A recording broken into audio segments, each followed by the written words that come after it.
You are watching a special presentation from Tinkle Group Gaming.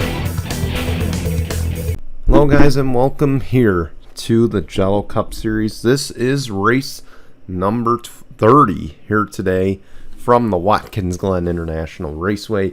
Today we present to you the Go Bowling at the Glen. I'm Brian here in the booth with you. Starting from the pole today will be Dan Hummel in that number 25. And 2 is outside, will be the number 11 of Michael Collins. As we get going, we are down to 12 here as we enter the Calamity round. Of course, this race, the first race in the round of 12. So if any of our playoff drivers win today, they will lock themselves into the round of 8. There's only one playoff driver I see in this top 5 or 6. And then, of course, you go back 6, 7, 8, or 5, 6, 7, I think, are all playoff drivers. And then, you know, so on and so forth. Or 5, 7, 8, and 9, I believe, are our playoff drivers for the 12. But again, if any of those guys win, they advance into the round of 8, and they don't have to worry about Talladega or the Roval. So, who will be on the gas centering here today? Knowing it's the second to last road course race, this round, of course, features 2 of our final road course races. Who's going to lay back? Who feels safe? Nobody should. That's a spoiler because everyone's within 10 points of each other. Will we see a non-playoff upset like Dan Hummel or Michael Collins? We'll find out in just a moment. When we come back, we'll take the green flag from Watkins Glen in just a moment.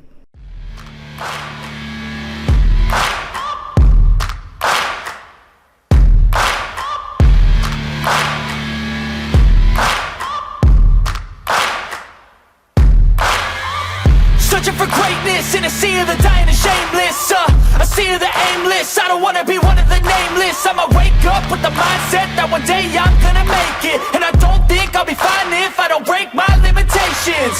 Don't try to stop me, I exist to write my own story. I'll make a decision if I want some peace or if I want the glory. Yeah, don't want a life that is complacent or possibly boring. I just want a life that is worth every day exploring. My whole life I just wanted someone who would notice me. My whole life I just wanted to be somebody to be. Yeah, I just wanna be great. Yeah, I just wanna be great. Yeah, I just wanna be great. These guys have made their way through the boot as we get ready to come through turns 10 and 11 to take the green here at Watkins Glen. Of course, unlike the normal NASCAR Cup Series, the Jello Cup Series runs the boot. They run the full sports car configuration. So 3.4 miles around Watkins Glen here today, or each lap. As Dan Hummel, Michael Collins lead us to the green, we're underway at the Glen.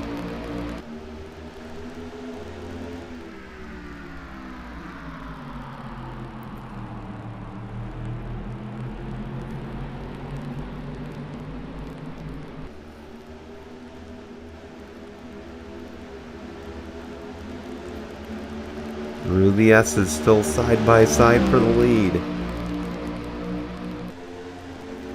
See Colin Cropley back there trying to battle for the lead as well.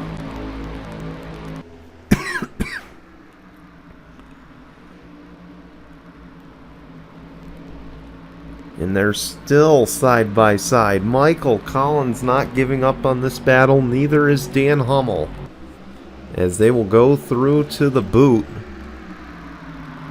Will somebody finally get clear? It'll appear the 25 will get clear. My apologies. We have Colin Cropley now looking for second. Again, track position early on, so important here.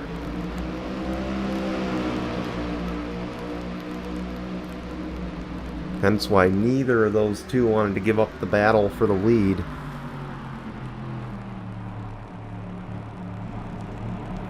We'll come back out onto what is the main course normally that NASCAR runs. Now we'll make our way to 10 and 11 to complete the opening lap. And again, this is the beginning of what I like to call the Calamity Round. Because, of course, 2 road courses and a restrictor plate, a draft-dependent track, are on the schedule for this round. Of course, today we're here at Watkins Glen. When we come back from the Labor Day break, we will run at Talladega for the Yellowwood 500. Of course, that is a week and a half from now. Then the week after that, we will run the Charlotte Roval, and that is an elimination race. And we know how crazy the Charlotte Roval is. It is usually our craziest road course of the entire season.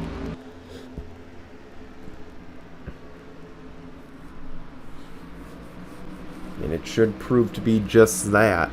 Of course, after that, I don't want to say the rounds get easier, but they're not as wild as this round is.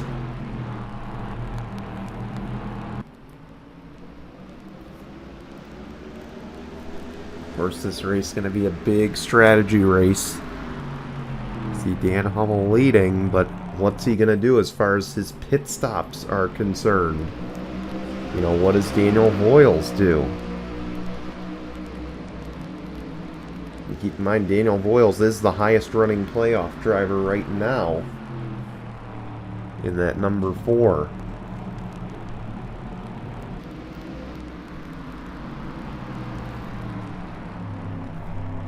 Of course, keep in mind the 4-1 at the Glen, or the 4-1 at Rockingham, rather.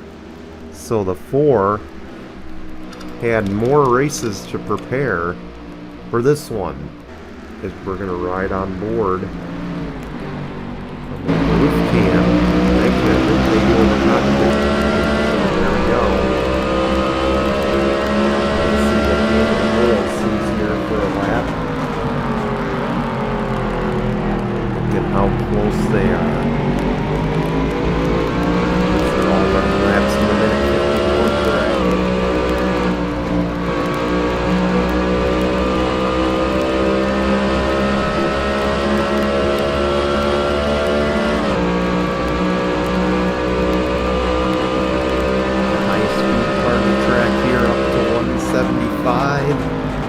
Braking. Want to hit all 4 of those curves.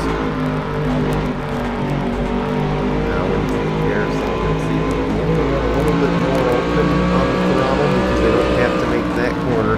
They instead go downhill into the loop.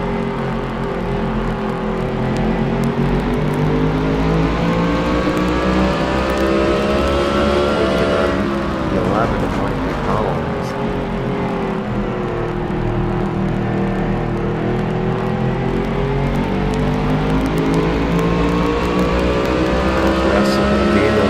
Get here in the booth.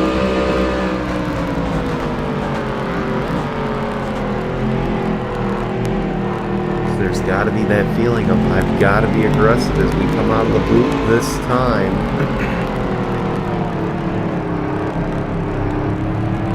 They'll race off to turn 10.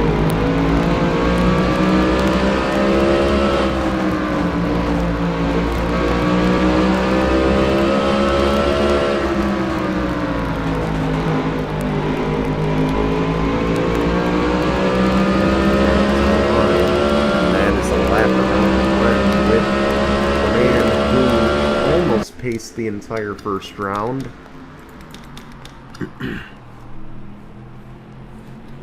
Look at how close they are up front. It is remarkable.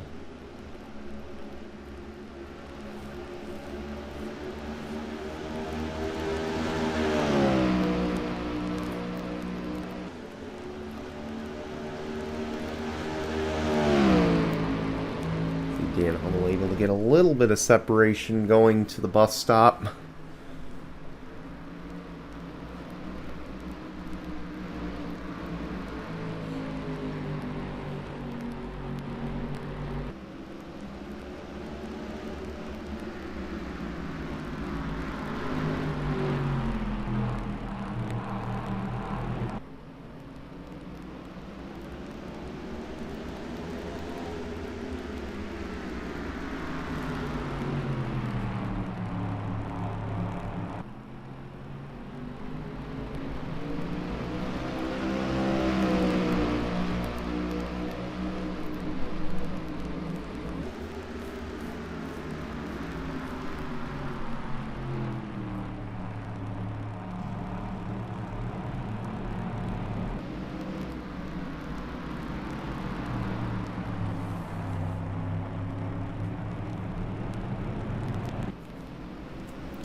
See all single file, but I imagine stops will be coming very soon.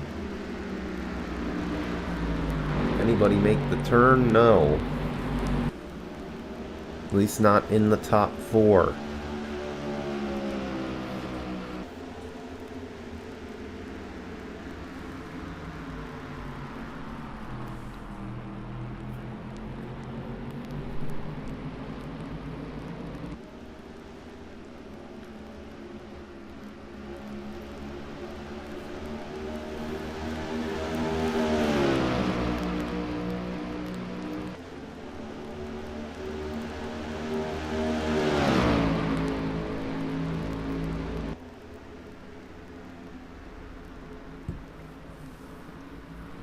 Man, Cropley is just right there, harassing Dan Hummel for that lead. And again, Dan Hummel, one thing I forgot to mention, he is the hometown hero today. Of course, those drivers in Western New York Autosport in the 25, the 48, and the 65, they are hometown drivers.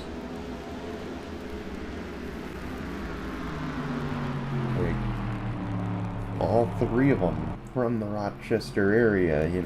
All 3 of them live an hour and a half from here. And of course the team name says it all. Western New York Autosport. So they've always wanted to win here. And Dan Hummel trying to deliver on just that in the final race at Watkins Glen.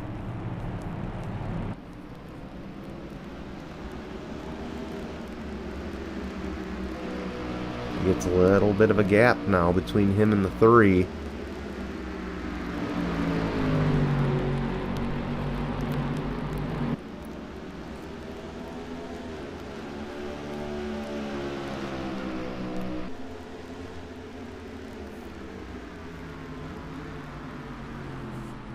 See the 3 trying to close it up.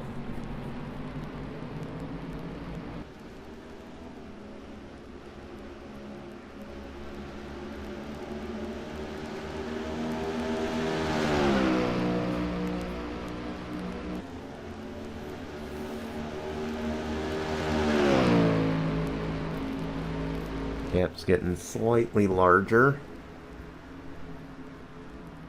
It looks like here is where the 3 really closes in that bus stop. The 3 just gets through it so much better. Then Dan Hummel in the boot just gets him.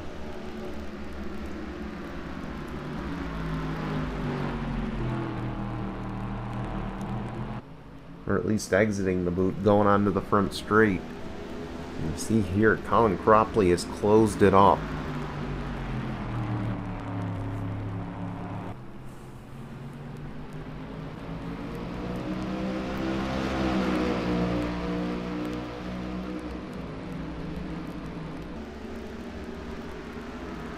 One more time, Jimmy.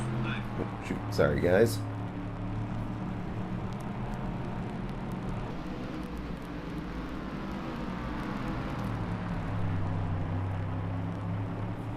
And of course, coming up on the schedule, that's what I was trying to look up, of course. As mentioned, Talladega and the Roval. Then, of course, we'll go into the next round and kick it off at Gateway, I believe, is here they come. To the pits. Oh, the 11 took it a little too late. But you could tell Michael Collins wanted to come to the pits. So did the 41. A lot of guys made the late decision to stay out. How much is that going to hurt them? See JJ Bell, it looks like pitted a lap before. Can Michael Collins make it back around? And can Nick Voiles and Kevin Howard make it back around?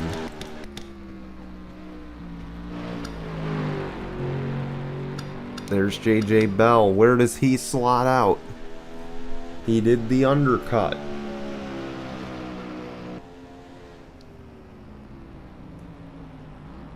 There's the 4.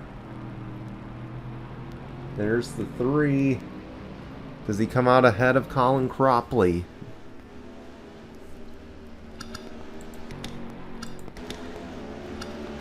Indeed he does.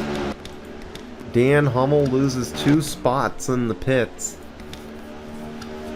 And J.J. Bell to the presumptive race lead for now.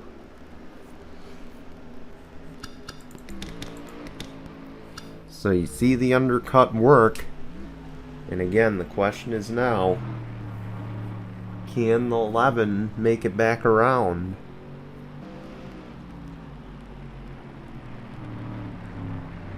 If he can, I don't see why he can't make it to the finish. The rest of these guys might have to take one more stop. But I don't see any reason that the 11 could not make it. And here he comes this time.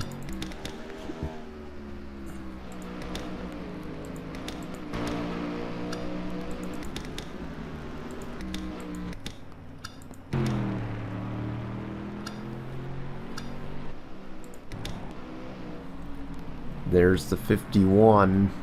Pretty sharp lead right now. Excuse me, guys.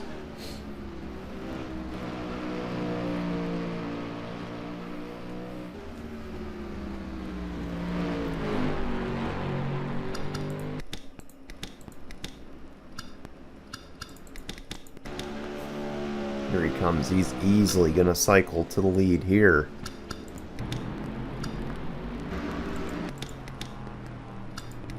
There's the 11 coming out. Where's the 3? He's going to get by no problem.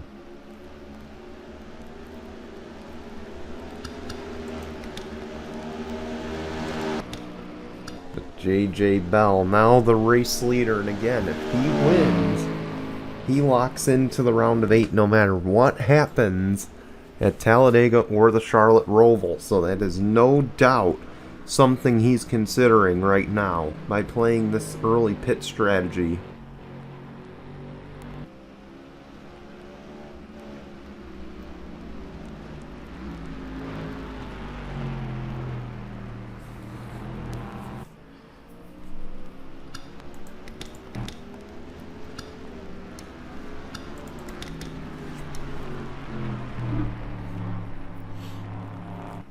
And in a race where everybody's within 10 points of each other, which we know J.J. Bell has already led a lap. I mean, he'd easily leapfrog the 4, and frankly, he might even go to the points lead the way he's running right now.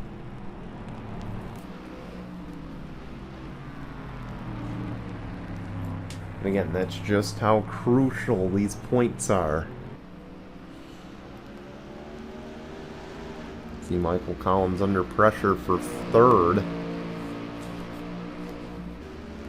As we come back to the line, and it will be J.J. Bell in the lead officially.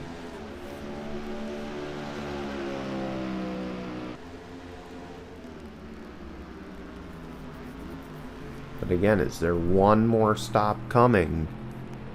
We know for the 51 more than likely. The 11 could have benefited big here, because I don't know if the 11 is going to have to pit again.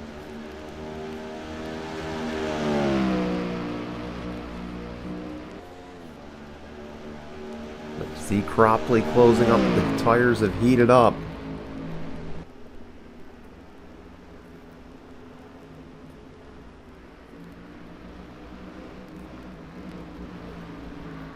And he's reeling in that 51.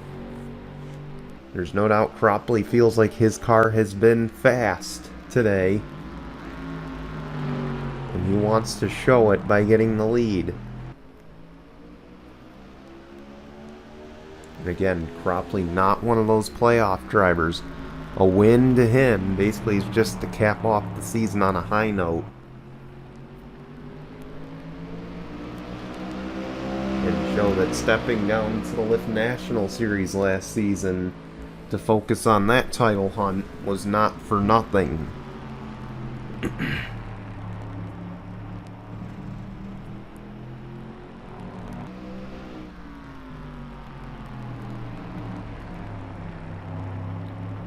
Man, Cropley is just right there.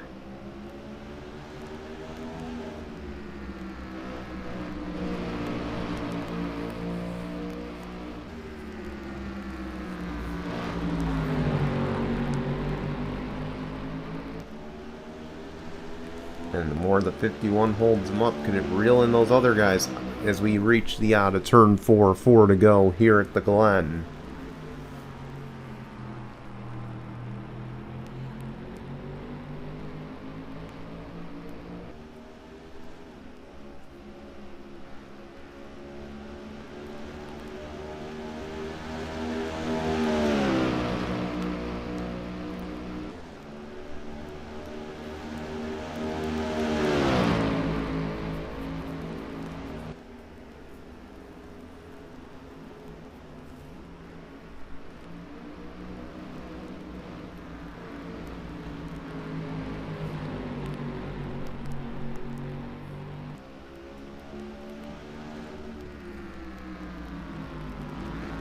Cropley trying everything to force J.J. Bell into a mistake. But it's just not happening. He knows if he can open that door, it'll help him get by that much easier. Oh, the 34 is stopped on track. That's Alexander Underwood. Is this going to give us our caution? It does. And we have our first caution of the race.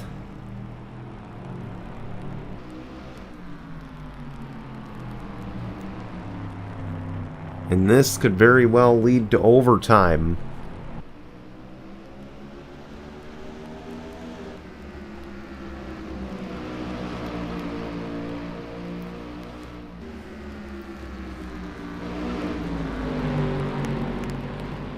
And Cropley just tried everything. He's not going to get the lead here. We've got 3 to go at the line, and this will mean overtime just barely. Let's go see what happened. Yeah, the car just died going right into the boot, and you could tell he just tried to coast and stay out of everybody's way. I'm just amazed he made it that far. But unfortunate, Alexander Underwood just breaks down right in front of everybody. It brings out the caution that'll cause overtime. We'll be right back with overtime in just a moment. Welcome back. It is overtime, presented by Mitchell's Memes. Of course, the rules on the road course, there are no cautions. So if we see any wrecks or we see anybody come to a stop on the track, we race through it.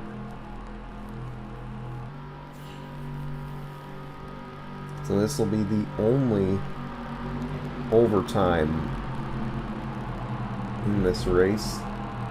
Some unfortunate, very unfortunate break for the 51. I think he thought if it went green the rest of the way, he would have made it on fuel. He did not, ended up having to pit, and he cycled out to the 39th position. So unfortunate for him. As we get ready for the restart, Colin Cropley, he is looking for his first career Jello Cup Series victory. He'll be alongside Michael Collins, a former Jello Cup Series champ. Daniel Voiles on the inside of that second row. He is battling for the championship. A win puts him into the round of 8. So how aggressive do they get? Green flag. Overtime is underway.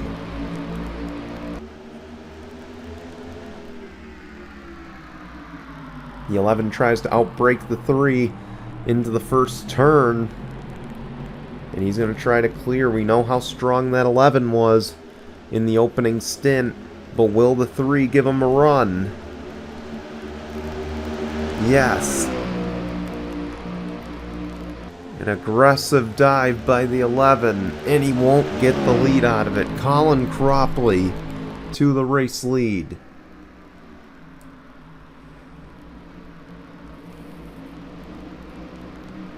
Look at the 54 back there losing positions. That is big for Daniel Voiles.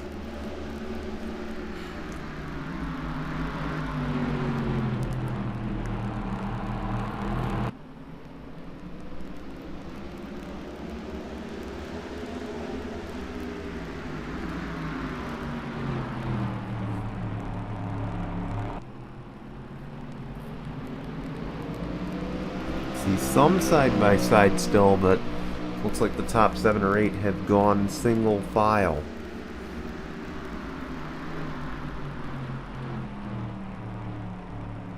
Three runs wide. Will the 11 get back into the picture?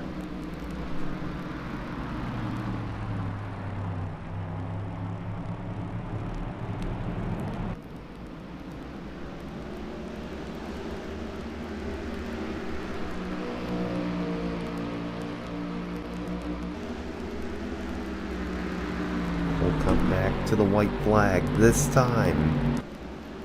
One lap of racing to go, presented by Mitchell's Memes.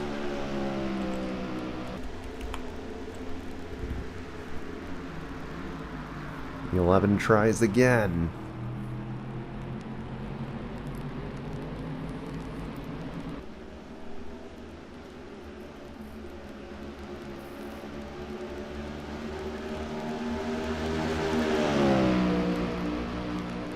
Michael Collins trying every move in the book.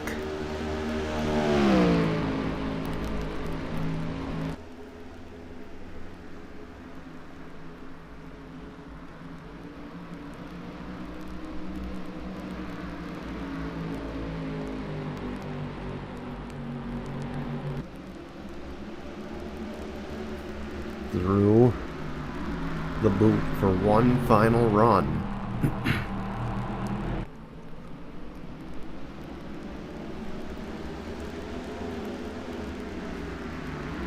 11 is right there. Does he use the bumper?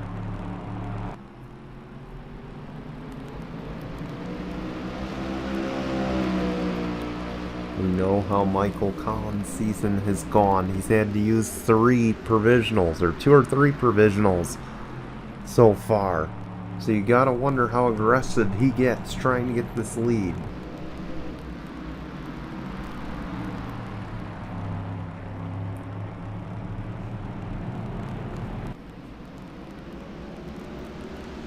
He's just not gonna get there, I don't think. Through 11 for the final time. Cropley is gonna steal one from the playoff drivers. He wins his first career race at the Glen. Congratulations to the 3 team. They're not in the playoffs, so it doesn't matter that much. But at least he can say before the series ends that he is a Jello Cup Series winner. And I'm sure he'll be just happy with that.